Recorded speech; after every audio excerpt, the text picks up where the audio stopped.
How has your... I guess we can't really say how's your week been anymore because we're going to start recording twice a week so that we get ahead a little bit. So how's it been? How you been? How you been, Lades? Well... Lades? That's your new thing. It's kind of like lads, but Lades. Mm-hmm. I guess I'm all right. I'm on like hour 70 of like a 72 hours creepy skin crawly feeling. Oh, yes. So the old yeah. tick gambit. Yeah.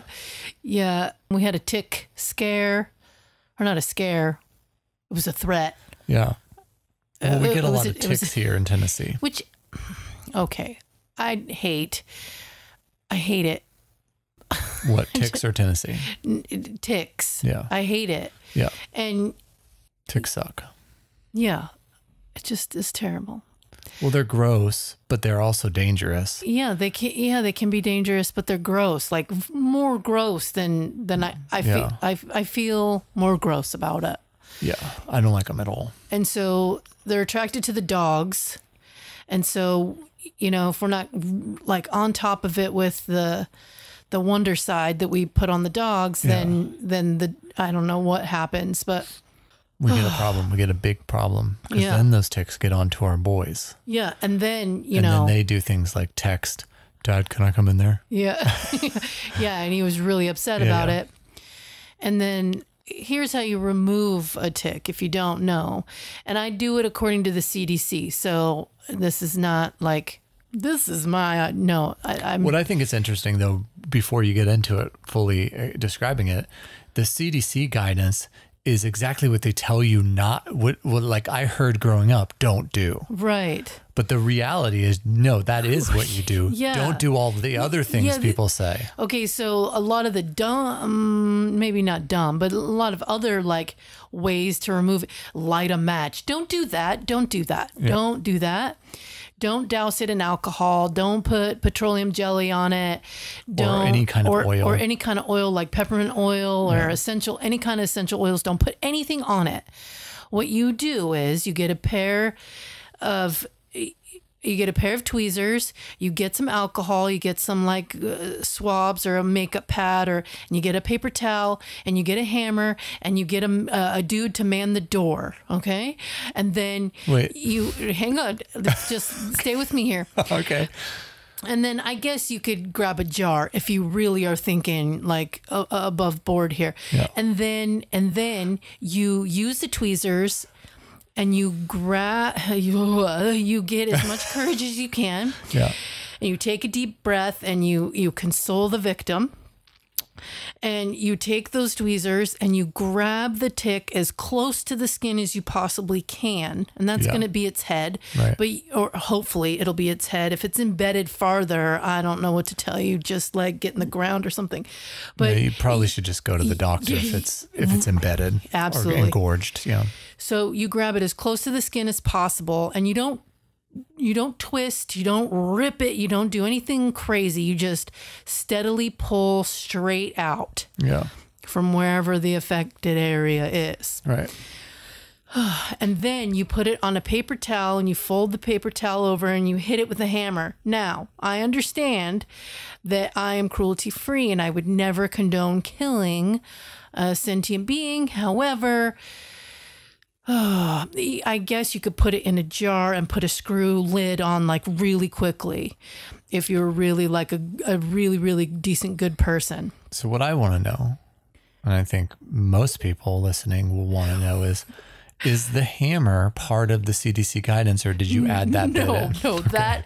That was an extra from me because those things freak me out. It's a blood parasite, which it gives me. They are dangerous. Yeah, it gives me the worst creepy crawlies. And okay, I'll go into it more. Okay, and then once the tick has been removed from the skin, then you put alcohol on the affected area. Right. Wherever that area should be. And then I'm also going to add another step to put antibiotic ointment on the wound from here on out until the wound closes. And then you could probably use some cortisone because it's going to itch. But I'm telling you, if you itch it, it's going to get way worse and it's going to get inflamed. And then you're introducing dirt to it and it's just not going to be a pretty sight. Right. And I guess you could take that jar the next day or whenever and release it if you really want to. And that's fine to do. For me, I don't think that clearly when there's a tick, especially when it's on like my babies, my fur babies, or my baby babes, or on myself. Yeah, they're. Oh boy. Okay, now I'm reset. I'm no longer on hour 70. I'm on like hour 1, minute 3. Okay. Minute 3. Of a 72-hour, we can't say that word anymore.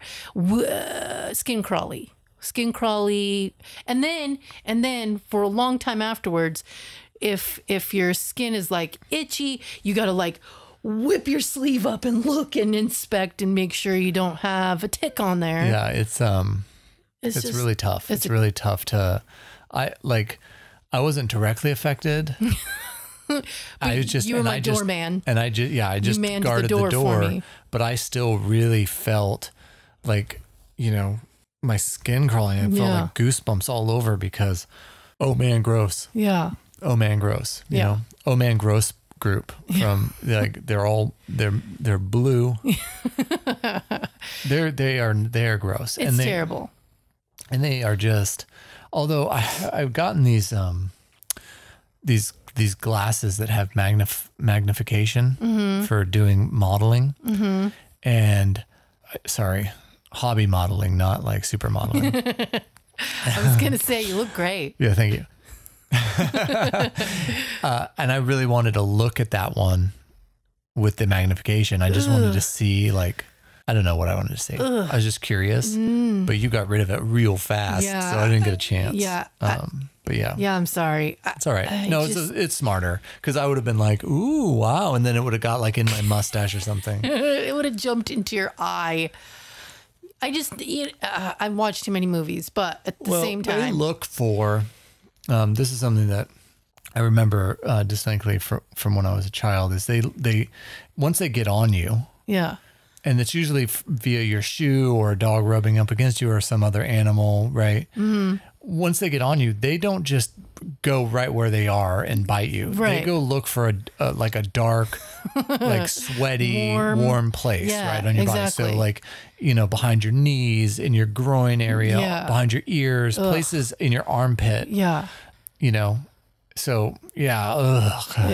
It's okay. Moving on from the tick debacle. So I had to deal with that for a little bit. Yeah. Yeah. It's never a fun thing. Mm-mm.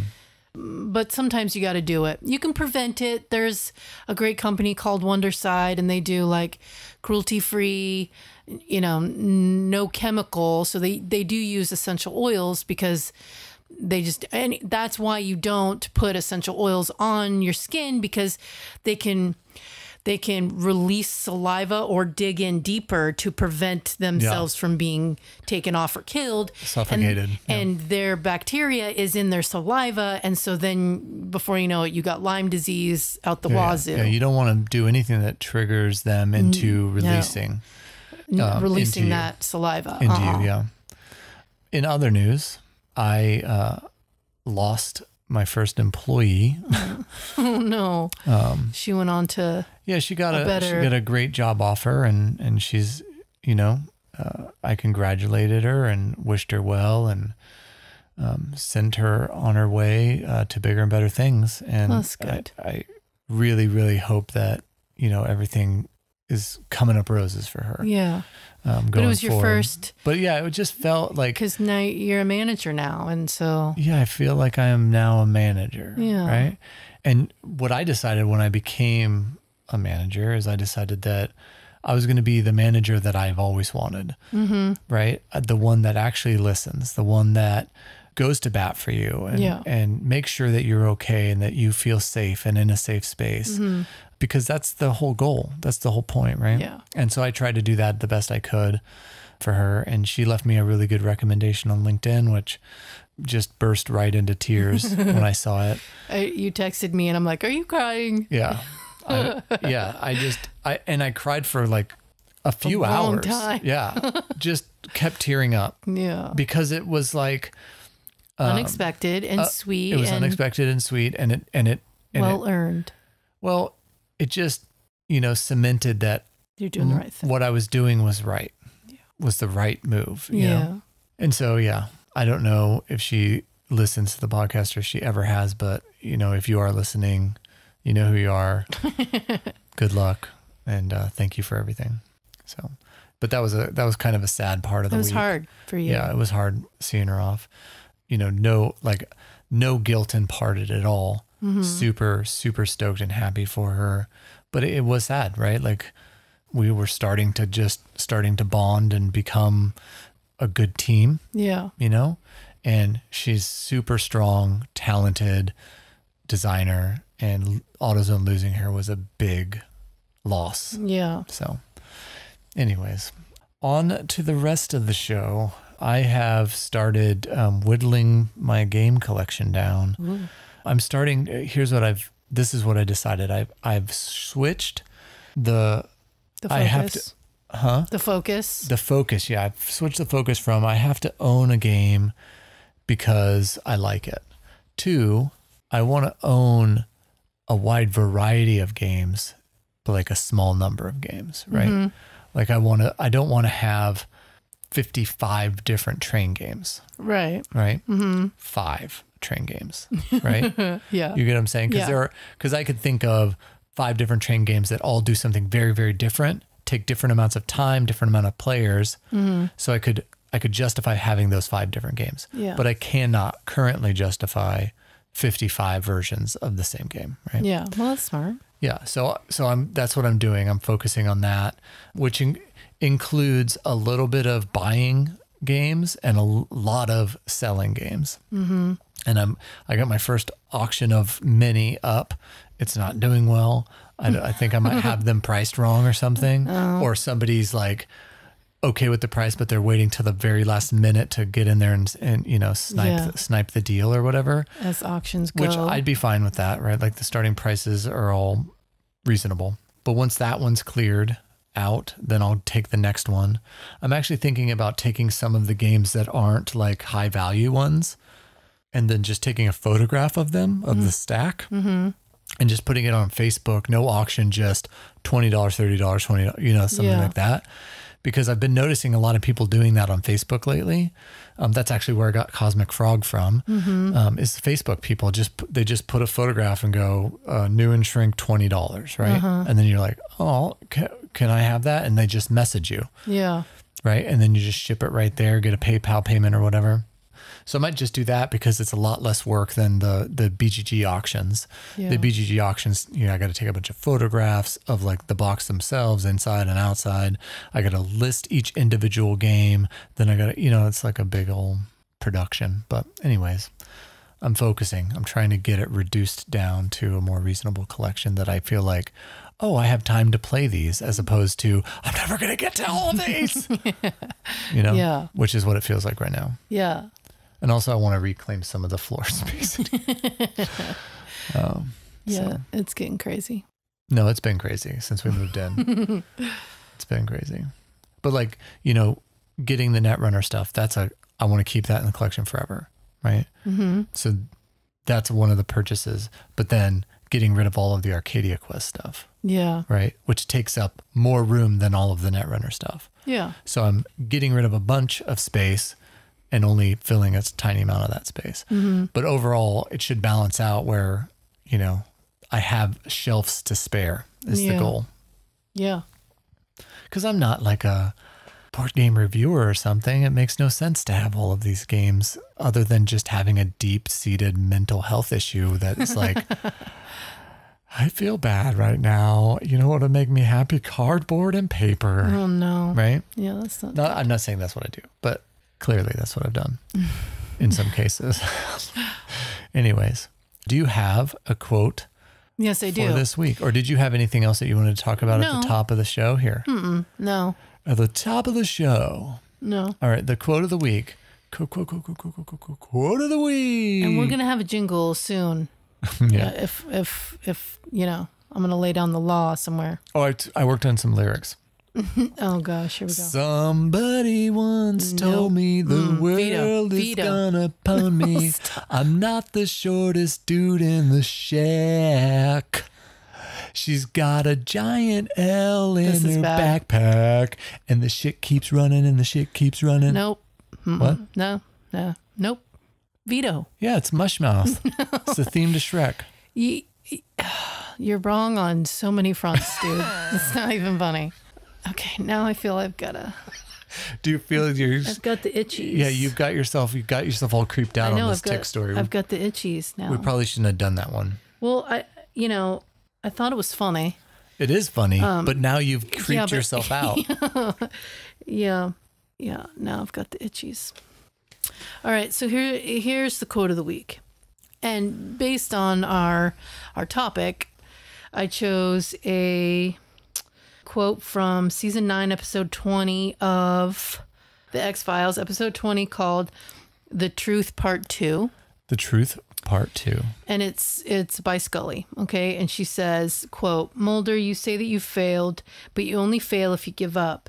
And I know you can't give up. It's what I saw in you when we first met. It's what made me follow you. Why I do it all over again. End quote. Aren't they like one of the top I just best love them. Duos on TV? Yeah. I want to say couple, but they are only a couple for a little bit.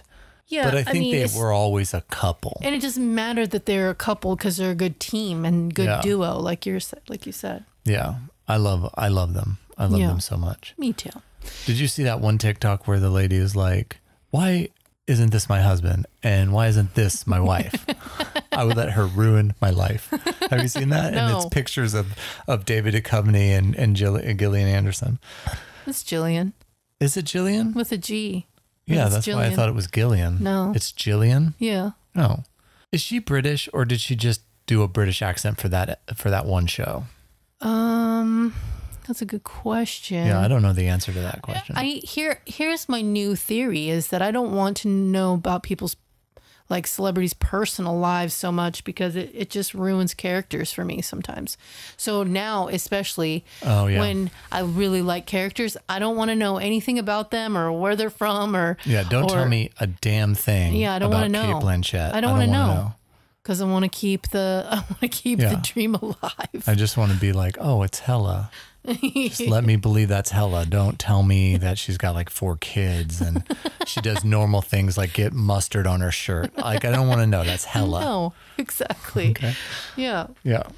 Did you want to go into a commercial break real quick? Oh, sure. Yeah. Do you have ticks? Oh, gosh.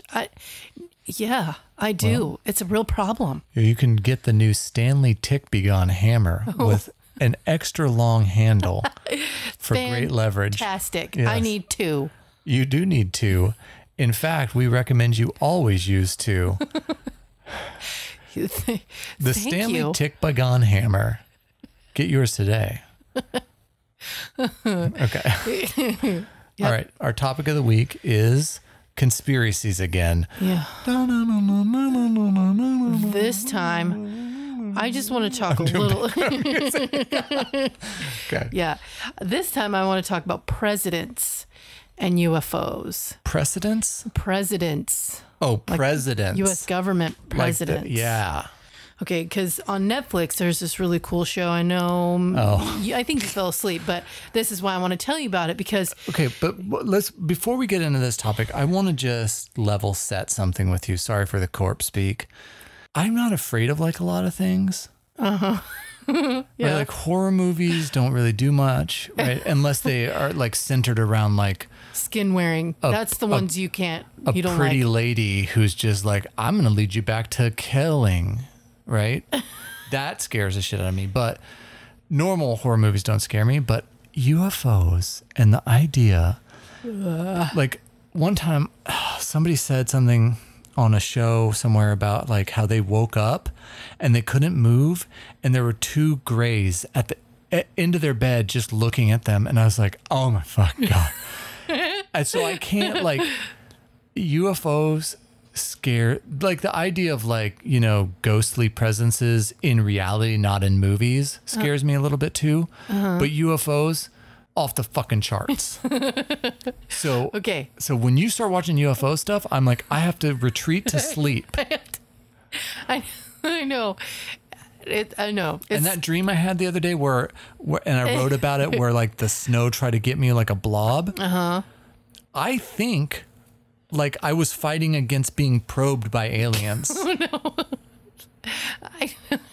And then the dream manifested like that, because when I woke up, I felt really like invaded. I felt attacked.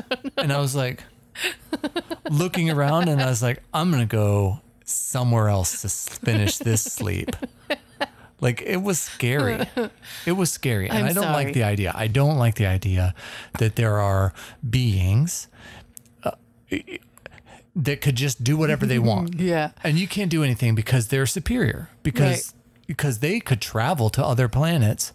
So, you know, like, even if they haven't emotionally matured beyond you, they've technologically matured beyond you, and they just probably look at you the way that we look at like mice, right? You know, the human beings go, oh, mice, that's just for testing.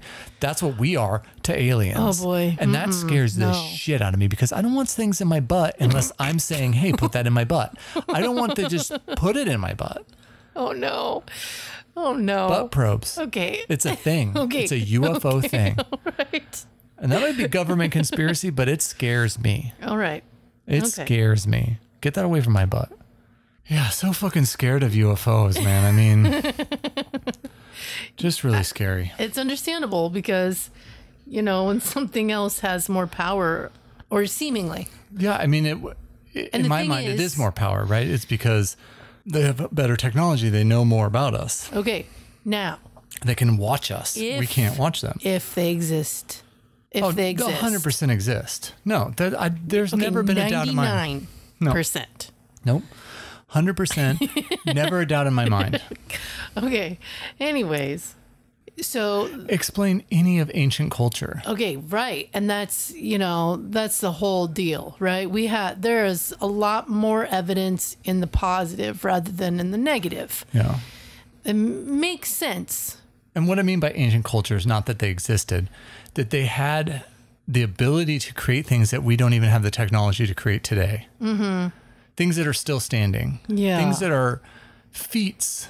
And mathematically perfect. Yeah, mathematically perfect, and feats of engineering and strength that we couldn't even come close to today. Yeah. If we try to build the pyramids today, or, you know, any of the Aztec stuff, we couldn't do it. Yeah. We couldn't do it. And we have all the technology and big cranes.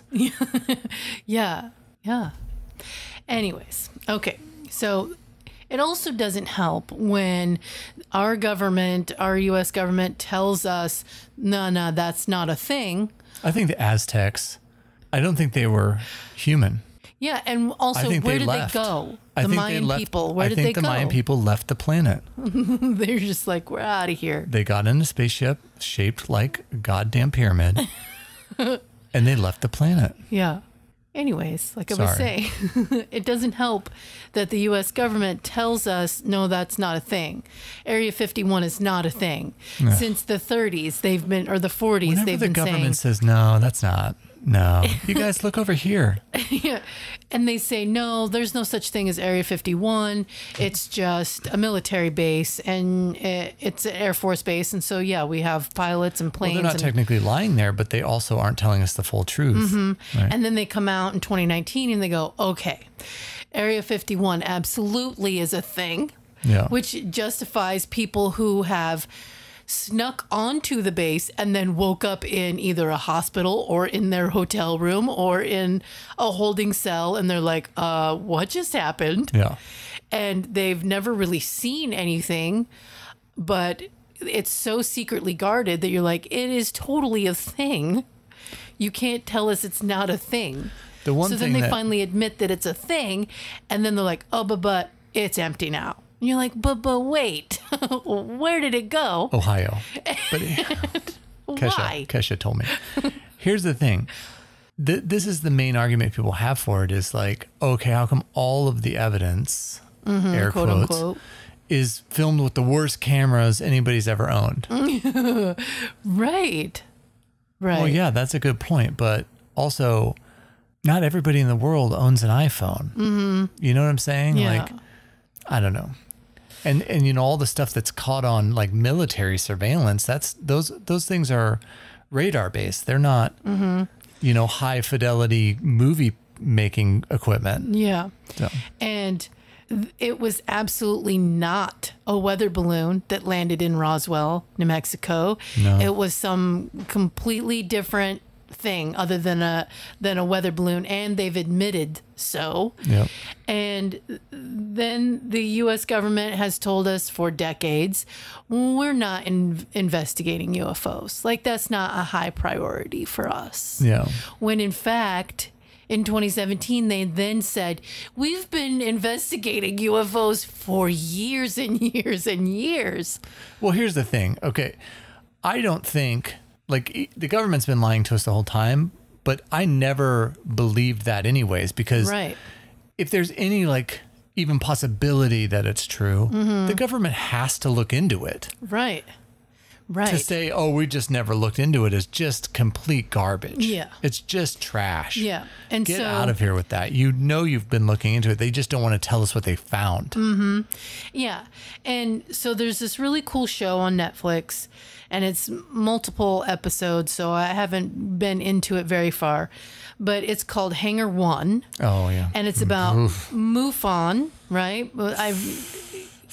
And so one of the first episodes talks about how when the president takes power on their inauguration day, they are told everything.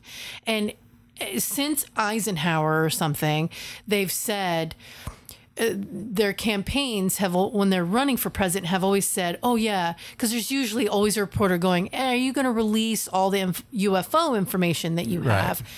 And everyone goes, oh, yeah, we're going to do that when we're president. But then it's sneaky that every time they're president, they go, oh, well, we can't comment on that right now. Well, because probably they go, I don't know anything about it. Yeah. And yeah, I'm totally going to tell everybody when I find out. And then they find out and go, shit, we can't tell anybody this. Right. Yeah. Yeah, exactly. And so Eisenhower in 1954 had an unscheduled, which is not normal for a president to do, to have an unscheduled trip to Palm Springs. Yeah. And then he went missing. No one knew where he was for like 8 or so hours. And according to MUFON, he met with aliens. Wait, what is MUFON? Oh, hang on a second. I have to get it. Oh, it's an abbreviation? Yes. Oh, okay. Never mind. You don't have, I can put it in the show notes later. I thought it was like a person. It's an abbreviation, Mutual Unidentified Flying Object Network. Oh, okay. So they have, according to this show called Hangar One, they have a huge, ginormous warehouse. Yeah. And they've have all these investigations because they're independent from the government, and they investigate and take testimonials and all sorts of stuff, and they collaborate with other agencies, and they get all these files together and have incident reports. Right. And a lot of times they talk to military personnel who have seen some shit, and they'll have some evidence to back it up, but they don't actually have a lot of the proof to back it up. Yeah. So according to one file, Eisenhower met with aliens. Jeez. And it's just like some presidents had all this like weird shady behavior where like he actually met with like, according to people that went with him, aliens from another planet. He had an unscheduled another galaxy, trip to Palm Springs, and then he went missing. And so then they have a testimonial from someone that said that he met with aliens at like an airport. Huh. 2 months later, he comes out with a policy that the public or the press will be told that there is no such thing as aliens. Like always. It's a policy now that no president will confirm or deny, and no press will confirm or deny that there is aliens. Like it just won't be talked about. It won't be a thing. How does that line up with this thing coming out now that in June that the government knowledge of UFOs has to be turned over to the Senate by June 1st? Yeah, because we have some UFO crazed presidents after Eisenhower that come into office. Oh, I see. So Truman was obsessed with UFOs. JFK. Wait, Truman? Harry S. Truman? Yeah. Okay. He was obsessed. JFK, one of the MUFON incident reports said that within 10 days of his death, he ordered the CIA to share knowledge with Russia about UFOs, because during the Cold War, there was unidentified flying objects flying around Russia, and the United States was scared that Russia would think those UFOs are from the United States. And so they went and they're like, okay, we got to tell Russia that this is not us. Oh, they thought that Russia might think they were bogeys? Yeah, and shoot them down. Shoot the United States. Oh, like missiles. Yeah. Wait, so do people think that JFK was assassinated because he knew too much about UFOs? 10 days before he died. Oh, that's crazy. He ordered this CIA to share knowledge. I feel like a lot Someone of didn't want him conspiracy to. theories have some morsel of truth in them. And so that's what makes them so interesting to talk about and look into and dig into, you know? Yeah. Then there's another story that Nixon piece of shit took his friend Jackie Gleason from the Honeymooners. Okay, yeah. And showed him alien bodies. like all Stand By Me. Hey, you want to see a body? It took him to a Florida Air Force base. Yeah.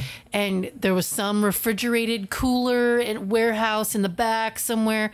And he showed him alien bodies. Now. I'm sorry. That is not the most teenage boy energy.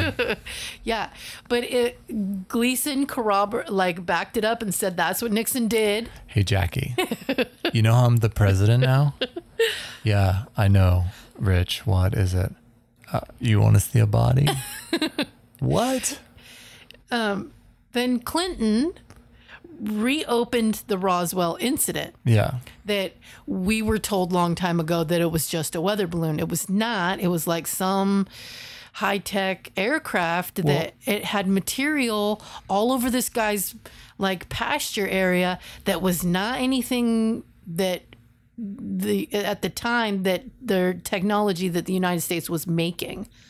But isn't that something they've been saying about UFOs all along? Those weather balloons, just a weather balloon. That was their go-to. It's just a weather balloon. It's just a weather balloon. Well, they actually admitted in 2019 that it was not a weather balloon, but that it was an experimental aircraft.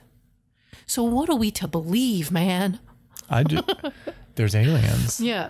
It's a lot easier for me to go, okay, there's other life in the universe that we just can't connect with or contact yet because we're not there yet, than it is for me to believe that we are the only life in the universe on this tiny speck of dust. Yeah. Right? If you really think about it, the Earth is inconsequential. Right. To the whole, right? It's to just the whole of the galaxy and the universe, it's the teeniest, tiniest little speck. It's a speck in a whole of pie. dust. Yeah. Dust in the wind. Yeah. But he also said, I'm going to release all that information once I get to be president. And then he's president and he doesn't release that information. Right. So then Jimmy Carter, before he becomes president, he actually sees, along with a group of other people, he actually sees an unidentified flying object in 1973 in Georgia. Yeah. And they just were at some campaign thing and they just look up and they see something zipping through the air. He's like, whoa, what's that? And then he's like, I'm definitely going to release information about UFOs when I become president because I'll know all this. Yeah. He becomes president. He says nothing else ever again about that incident, about seeing anything, and about UFOs in general. Yeah, he's just sort of a gag order. Zipped. Yeah. Reagan did that also. Reagan was like, yeah, I'll tell about it, and doesn't say a word. Then we get to Bush Sr. Yeah. And he's, okay, so for lack of a better phrase, he is the smoking man from the X-Files. He was in charge of who got told about UFOs and who got told about... Yeah, that was his job before presidency, right? Yeah. I don't remember his official title, but he was in charge of shit and he, whether or not people could say shit. So nobody said shit. So he's definitely the smoking man. Yeah. Yeah. No, I agree. Even looks like the guy. So creepy. Yes. And all the Bushes have that in their background too, about being part of like the CIA, and supposedly there's covering up of this or that or whatever. And that's how his children. It's even deeper for them, right? Like that whole like Illuminati. Yeah. And that's how his children are in politics. And then when bad stuff starts to happen, then it all just kind of disappears very quietly. Skull and Bones. That's the name of the society that family's supposed to be part of. Oh, yeah. Like the it's like at Harvard or Yale or something. Yeah. Mm-hmm. Skull and Bones. Yep. Yeah. I'm telling you. Everything is real. All the UFOs It's are very real. scary. And, also, I'm a firm believer in we have to question everything. I don't care who tells me it. Like, if you tell me that's the wrong way to paint, I don't care, but I'm going to challenge it. Yeah, I'd have made a really bad Moses, because God had been like, and then I want you to like cut the kids, thing. And I'd be like, oh, yeah, he's like, that sounds bad. He's like, take out your firstborn son. And you're like, but why? I don't know. I'm not going to do that. Sorry. I'm sorry. I annoy people at AutoZone work, so I can only imagine how bad I'd annoy God face to face. Scale. Yeah. It is scary to think that you can be overpowered and then experimented on. But don't you think that we should learn from that feeling? Ooh, no. Just learn from that feeling and try to help others who are less. Nope. If somebody wants to experiment on me and I can't do anything about it, I don't want to learn more. No, I don't want to learn more. I just want to pretend that's not happening. Yeah, but that's the problem. There's just too many people going around pretending it's not a thing, and it's totally a thing. No, that's true. That's true. Good point. That's a good point. And people like me are freaking out because I know that something's going to go wrong, and in June, they're not going to tell us about UFOs. No, I think they are. They've already released a bunch of stuff, and there was a 60 Minutes episode on the 16th of this month, May, just a few days ago, where they do a whole in-depth dive with actual people who have information about the military and UFOs, right? And one of the Navy pilots, this is not a direct quote, I'm paraphrasing, but he says, we see UFOs every day. The time. Yeah. There are so many, I don't know who said it either, but there are so many Navy pilots or Air Force pilots who see things all of the time. Yeah. And then they don't just retire. They start to lose their memory. They start having like sicknesses and they die early and all sorts of like, why? Why is that happening? Yeah. It's all a giant cover-up. It's very scary. It's very scary, I think. Yeah. For our listeners, if episode 33. 32. No, this is 32. If episode 33 doesn't get released. You'll know why. You'll know why. We've said too much. Now we're like, what's that group from the X-Files? The Lone Gunmen? The Lone Gunmen. Yeah, we are the Lone Gunmen now. Yeah. Well, I mean, I don't know what it is, but part of me just wants to, I side-eye everything. So, of course, if you tell me there's no Area 51, enough times I'm going to go, well, there's definitely an Area 51. In fairness, though, you side-eye things that aren't conspiracies at all. Like an apple a day keeps the doctor away, and you're like, huh? Skeptical. I'll do my own research, which is a really great trait. But then it's really hard to be like, hey, no, you're supposed to, when you unscrew that, just twist. Okay, you're twisting it the other way. You're doing your own research. I got it. No problem. I'm not that bad. No, that's an exaggeration, but you're like, you gotta Mr. Miyagi. It's like paint the fence. You gotta up and down. I'm like, it's a dresser, not a fence. I'm 8 months pregnant. You go away. Like, that's how it went. I'll paint it how I want. And I should have just shut up because it turned out fine. But I was like, no, you're doing it wrong because I saw a Karate Kid movie.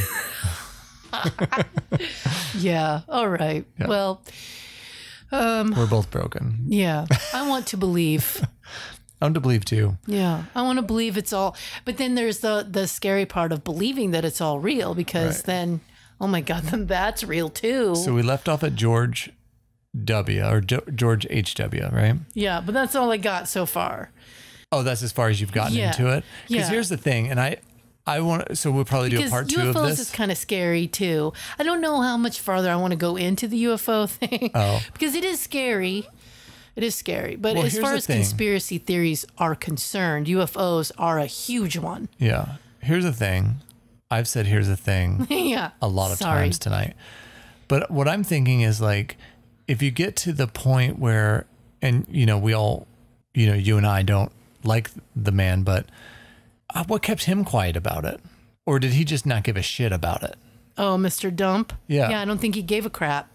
I think he just... Because I feel like he would have just been out there and be like, everybody says that I have the best UFOs responsible for them. I don't think that was on his mind, and so he didn't inquire. Saucers. They all love Mar-a-Lago. Okay, stop. I think he had a very limited outlook on what he wanted. That would do him no good. That wouldn't feed his ego.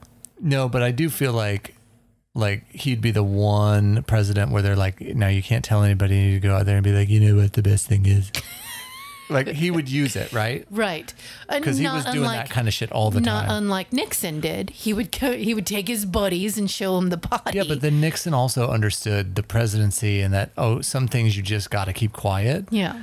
But I don't think Trump did. I think Trump didn't get that. Like, I think he would say stuff out. He'd say the quiet parts out loud all the time. Yeah. I just, again, I don't think and I'm not giving him any credit. And I'm not saying, ooh, he would have been our UFO savior. I'm just surprised.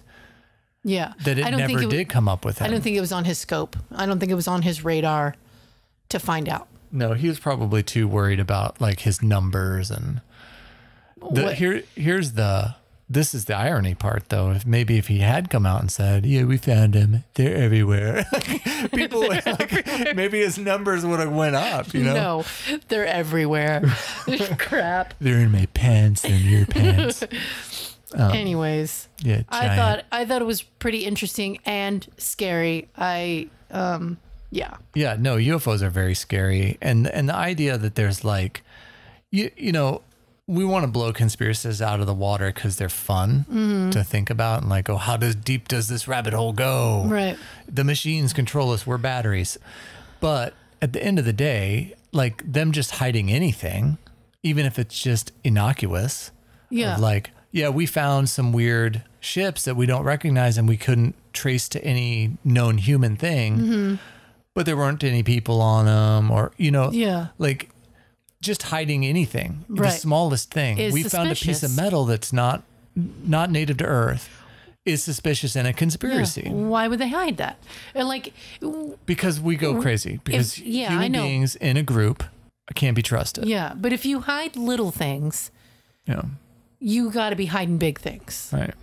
You got individuals. You can trust individuals, not always, but most of the time. It's easier. It's easier because dealing with one or two people at a time, there's less like groupthink. There's less like revolt. Yeah. But as soon as you start to get groupthink and you start to get too many people together, even you could put in a room all of the highest IQ, most intelligent, lauded people in the whole world. Into a room, you get enough of them in there and you start a little seed of doubt. Before you know it, they'll be, pounding on the doors. Let us out of here. What are you trying to do? Yeah. Right? Completely unreasonable. Right. Because people get together.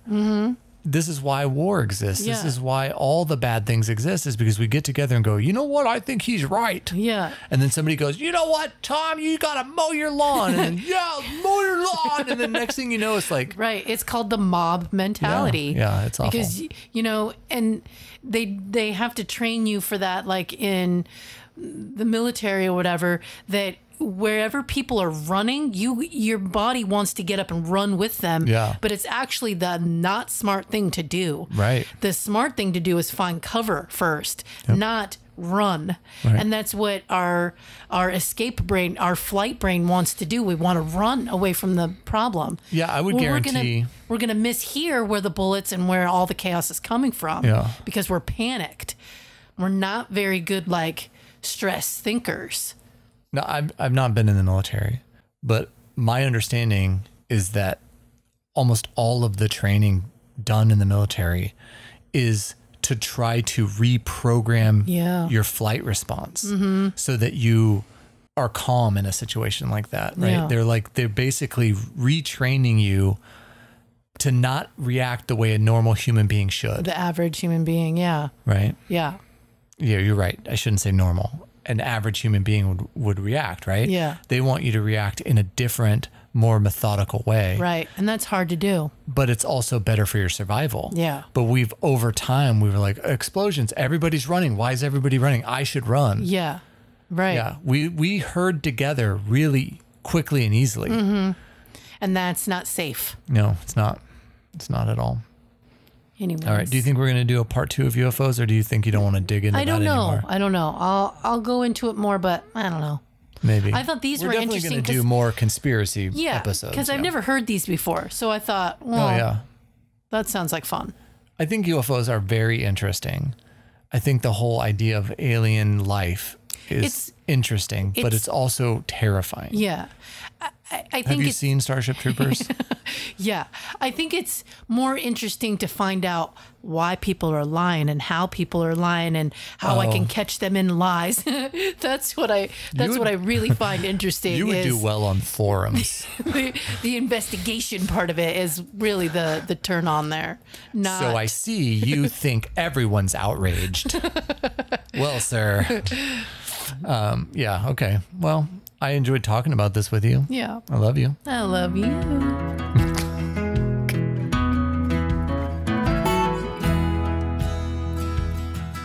The Lou and Me podcast is a Matthias production.